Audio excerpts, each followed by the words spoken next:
Welcome to Deadwood, South Dakota. I am totally into signs, and I totally like this one. I had to pull over and stop and videotape it. Final resting place of Wild Bill Hickok is here, and we'll tell you and show you the grave on this episode.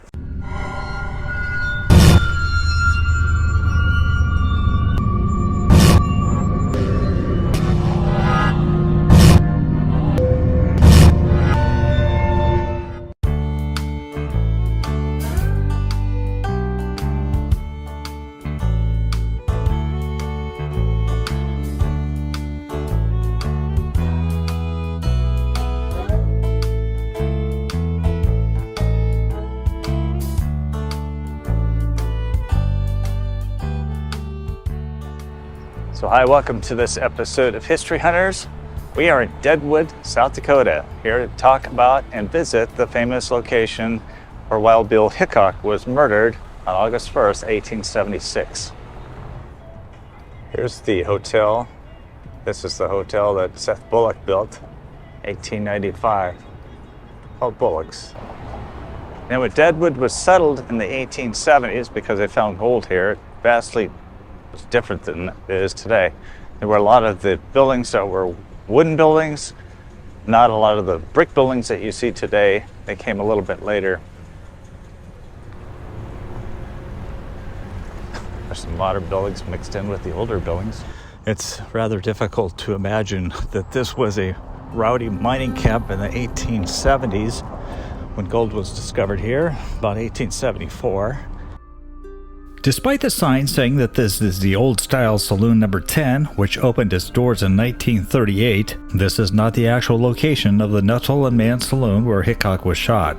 It is, however, the saloon where the purported death chair is on display right above the door. No one can say for sure if this is the same chair that Hickok was sitting in at the time of his murder. Did someone save it from the Great Fire that swept through the town in 1879? Or the fires of 1894, 1948, 51, and 54? It's possible. Despite its lack of provenance, however, the death chair remains Deadwood's most seen tourist attraction. This is the inside of the old-style Saloon number 10. It's not the actual saloon where Wild Bill Hickok was murdered. And over here, check out the sawdust on the floor. Jeez. And then there's some really creepy heads here. Wild Bill Hickok, Calamity Jane, and Jack McCall, who of course killed Wild Bill Hickok. They're all here behind glass. There's a pretty nice portrait, a colorized portrait of Calamity Jane. Right here is the way Deadwood looked in the early days in the 1870s. The first grave of Wild Bill Hickok. And they've I think later reproduced this marker here. This is probably the one that I posed with in 1997 we were here. That can't be original to the 1870s. It just can't. It would have been rotten by now. Here's the way the first grave looked. He was actually buried in a different location than he is now. Second statue that was vandalized. And there's Jack McCall, the only picture known of Jack McCall, who assassinated Wild Bill Hickok, who is right here. Nice portrait of him, also colorized. And the rest of the wall has some kind of infamous outlaws and figures. I see Potato Creek Johnny there. I see, I believe, Ma Barker way at the top. And of course, Deadwood has a lot of casinos. You want to throw your money away? This is the place to do it. I like places like this. So let me go back to this marker here. Wild Bill Hickok's marker was originally placed by his good friend, Colorado Charlie Utter. Charlie looked after Wild Bill Hickok, was very concerned about his drinking, about the way he was taking care of himself, and was always looking after him. So after Hickok was shot, there was this marker that was placed by his good friend. It said, "Pard, we will meet again in the happy hunting ground to part no more. Goodbye." So the death affected him very greatly. Charlie wasn't there at the Saloon number 10 that day to prevent his friend from being murdered. This is how we bring in the old technology.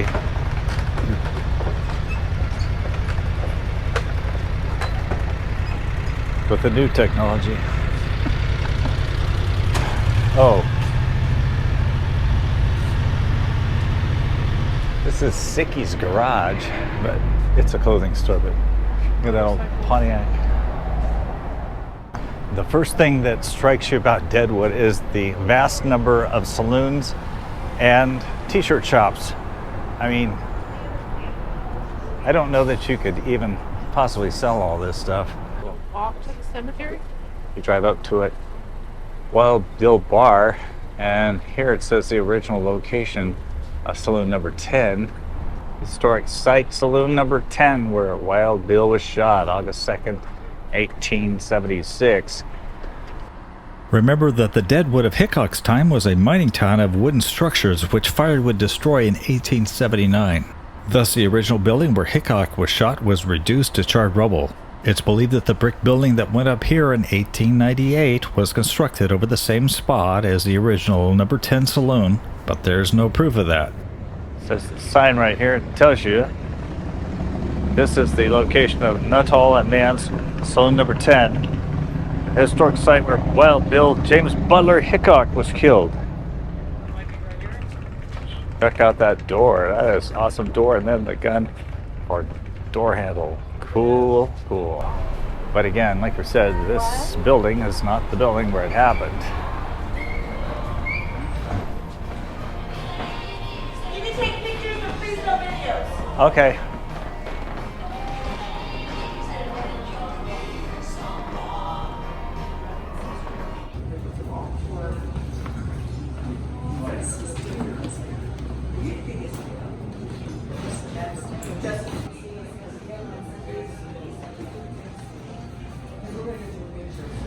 Okay, folks, well, this is a crock of poo, because he wasn't actually killed in this location. Well, he was killed in this location, not at this building. They told me I could take video in here, but tough.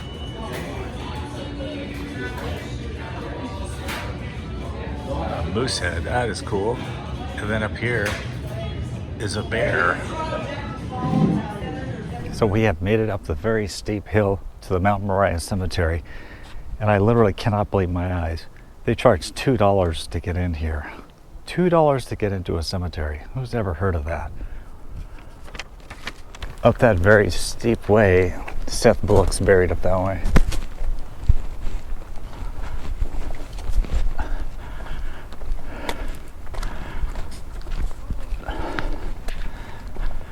This cemetery was established in 1878. About 1/3 of the approximately 3,600 graves are marked. Area is known as Potter's Field. If you do come up to Mount Moriah Cemetery, school bus backing out a tour drive. One of the things you need to beware of is it's very steep and you're already at a very high altitude, so it knocks the wind out of you. But Wild Bill Hickok's buried up this way, where all those people are standing. And right here we have two plaques, modern plaques, talk about Calamity Jane being buried here and Wild Bill Hickok. So we've got this modern path going up here. We'll charge up it quickly.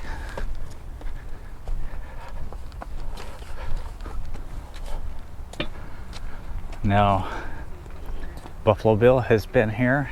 Buffalo Bill and Wild Bill met when William Cody was 12 years old.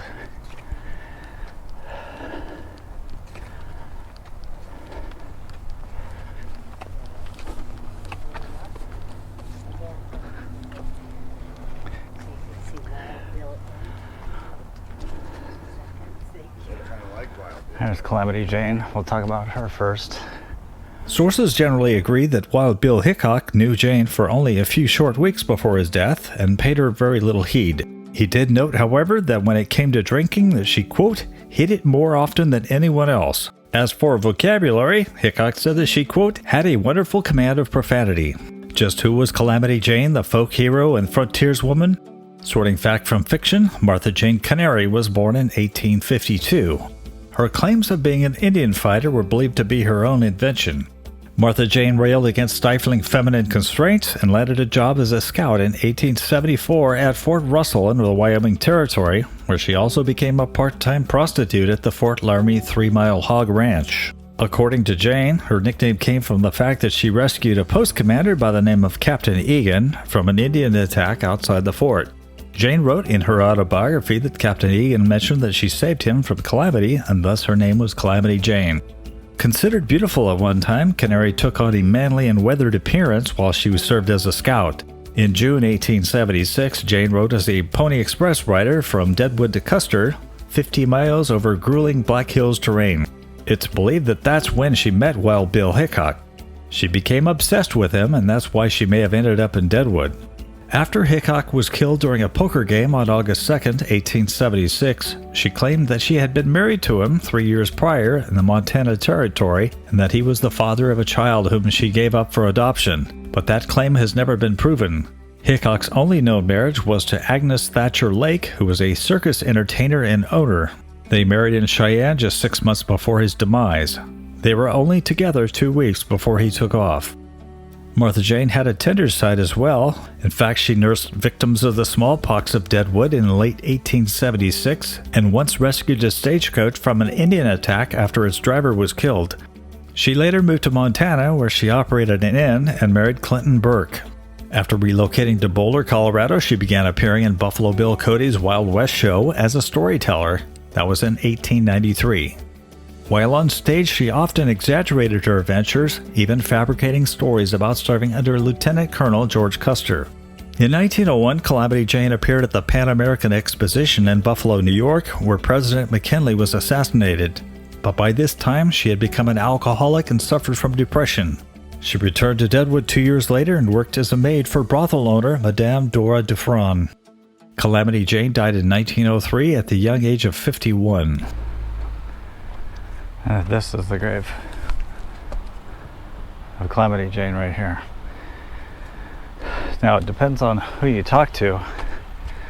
Calamity Jane claims that she was married to Wild Bill Hickok.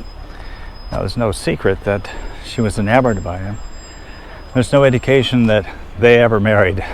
Now, there were some people who said that Wild Bill had nothing to do with Calamity Jane, and that as a joke they were going to bury them side by side. So, who actually knows what the real story is?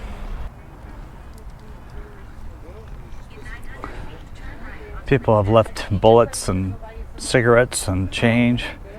Somebody left their hotel card, American flag, and some greeting cards or playing cards. This statue in 2002.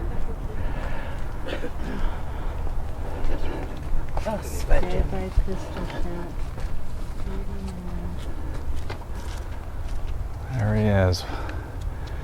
Modern statue placed here at the grave. J.B. Hickok died August 2nd, 1876 by pistol shot. He was 39. Custer was lonely without him.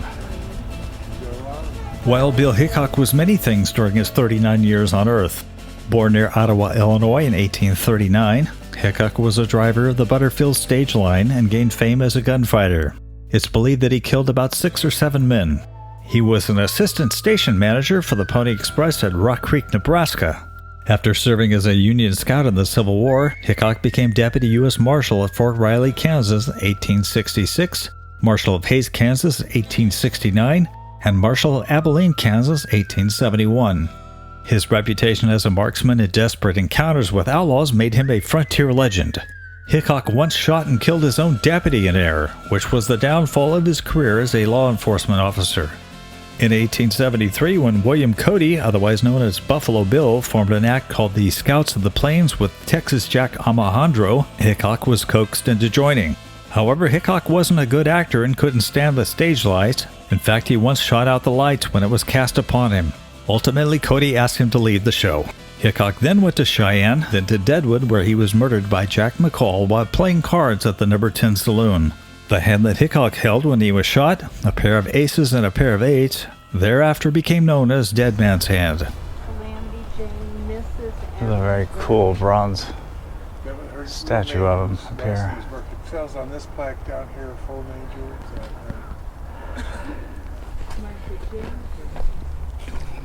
Potato Creek Johnny is buried here. John Perrett, somewhere in this plot here.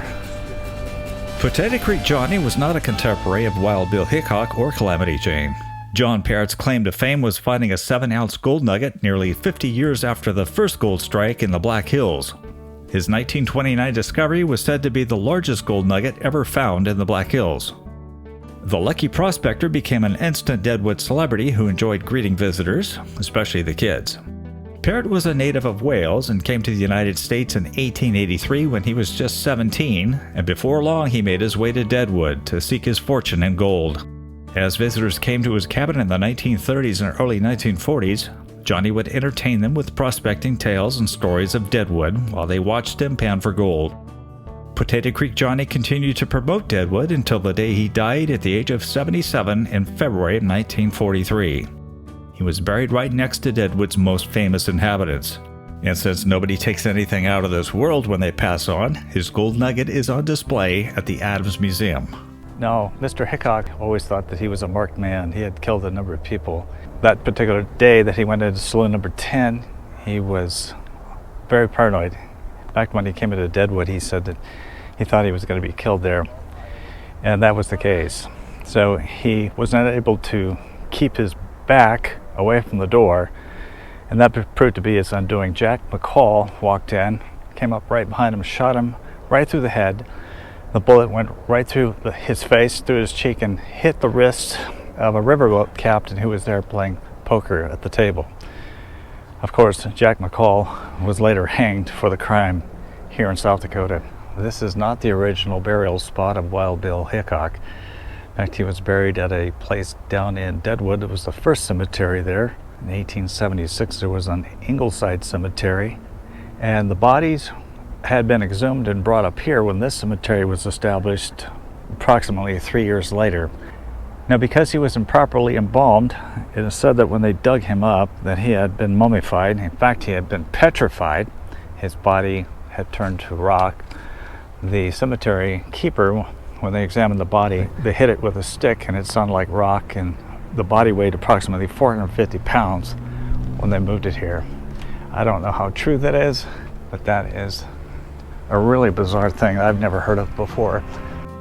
The gravesite has vastly changed over the years since his burial here in 1879. Here's how the grave looked when Buffalo Bill came calling around 1914. This sandstone marker was erected by J.R. Riordan in 1891, but souvenir hunters soon began chipping away at it, effectively removing Bill's hair and nose. By 1903, when Calamity Jane returned to Deadwood to visit the grave, Wild Bill's head was completely gone. She died in 1903, not long after this picture was taken, and was buried right next to Wild Bill Hickok. The armless and headless statue torso of Wild Bill eventually ended up in Deadwood's Adams Museum. For decades, his grave remained an unworthy disappointment for visitors, such as when I stopped by the gravesite in 1997. Then in July 2002, David Young, a retired high school art teacher, created a bronze, vandal-resistant, photogenic replica of Riordan's original monument. This is an extremely steep hill. And here's East Potter's Field. I do hope you appreciate the physical effort it's taking me to get up here.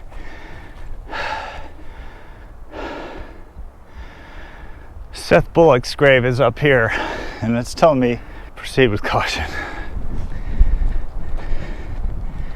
Here's the view overlooking Deadwood.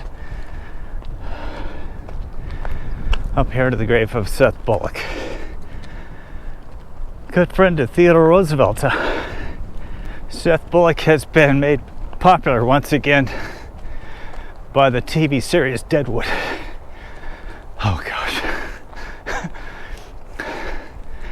I don't want to hear that I'm a smoker or and I don't work out, because I'm not a smoker. All right, so here it is. Made it to the top. Seth Bullock's grave. A lot of people have remembered him. Seth Bullock, pioneer. Martha, his wife.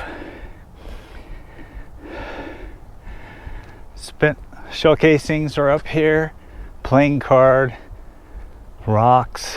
Seth Bullock was born in Canada in 1849 and arrived in Helena, Montana in 1867 after running away from home. He was later elected as a Republican member of the Territorial Senate of Montana in 1871.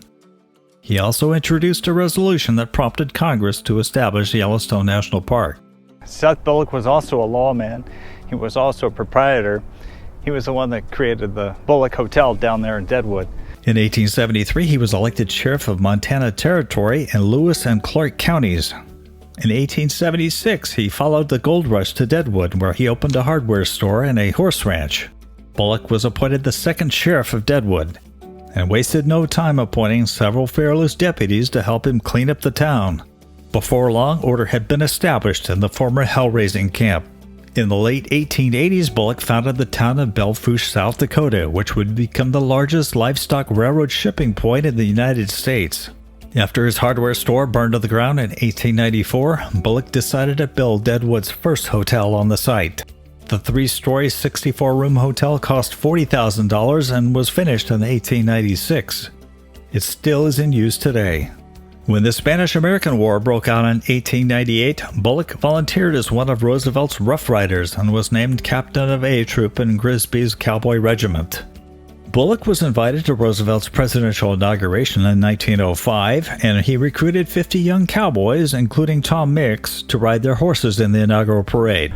So I believe it was in 1903 when President Theodore Roosevelt came out west. Remember that famous picture of him standing on Glacier Point in Yosemite?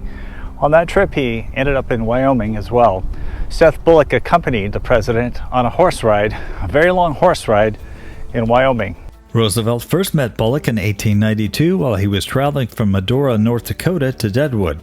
Bullock, seen here next to President Roosevelt on the south lawn of the White House, was a member of his so-called tennis cabinet, a group of close friends and informal advisors who were received here on March 1st, 1909, the last day of Roosevelt's presidency. Roosevelt's death in 1919 came as a personal blow to Bullock. He worked to commemorate his friend with the building of a 35-foot-tall tower on the mountaintop 3 miles north of Deadwood on Sheep Mountain, later renamed Mount Roosevelt. Approximately 1,000 people attended the dedication of the Mount Roosevelt Friendship Monument on July 4, 1919. Bullock died from colon cancer on September 23, 1919, at his ranch near Belfouche, South Dakota, less than 3 months after this photo was taken. But fascinating character. Contrary to stories, Seth Bullock did not die at the hotel in room 211, but at his home at 28 Van Buren Street, somewhere in this area. On Van Buren Street, and somewhere in here, 28 Van Buren, is where Seth Bullock passed away. It could have been right here on this lot. This just doesn't look like a house that he would have died in. Here's the grave of Harris Franklin, who came here in 1876 during the height of the gold rush. And he was the one that became quite wealthy and made the Franklin Hotel in Deadwood. I think the graves of little children always grab people the most. This Esther Peterson, born in 1895, and she died in 1901. 6 years old. Sleeping Jesus soon to rise when the last trumpet shall rend the skies. And you can see what people have done here. Balanced some rocks here on her little grave. So I'm here at the corner of Taylor and Jackson Streets. This was the original location for the first Deadwood cemetery. It was the Ingleside Cemetery. This is where Wild Bill Hickok was first buried. Then his body was dug up here and was placed up there in Mount Moriah Cemetery. Now, before I read the marker, I need to tell you that when they were doing this retaining wall in 2012, they actually dug up another body that had been missed. Apparently when they exhumed the bodies to take them up the hill, they missed a couple. In fact, less than 10 years prior, they had also found another body. That picture is the first grave. Now, this was a temporary cemetery, It was approximately 3 acres of land, but quickly it became overrun with burials, so they needed to go up the hill where there was more space. As the residential development encroached upon the cemetery, Lawrence County and the city of Deadwood moved the burials from the first cemetery to Mount Moriah. By 1900, all physical traces of the cemetery had been removed and the land was open for residential development. So it also talks here about 2 burials that were unearthed in 2006 and 2012 while replacing the retaining wall surrounding the property here. Those remains were taken back up to the Mount Moriah Cemetery. So you know what? There could be more bodies buried here. Now there sits a house on top of it. Wouldn't it be kind of a creepy thing? I don't know. Very interesting. So from the grave of Seth Bullock, I want to thank you for joining us on this episode of History Hunters, Deadwood, South Dakota. We hope that you enjoyed seeing what we had to show you based on the limited time that we had here. But we always appreciate a comment, and if you could give us a thumbs up, especially for all that hard breathing I just did. We'd appreciate it. Thank you so much.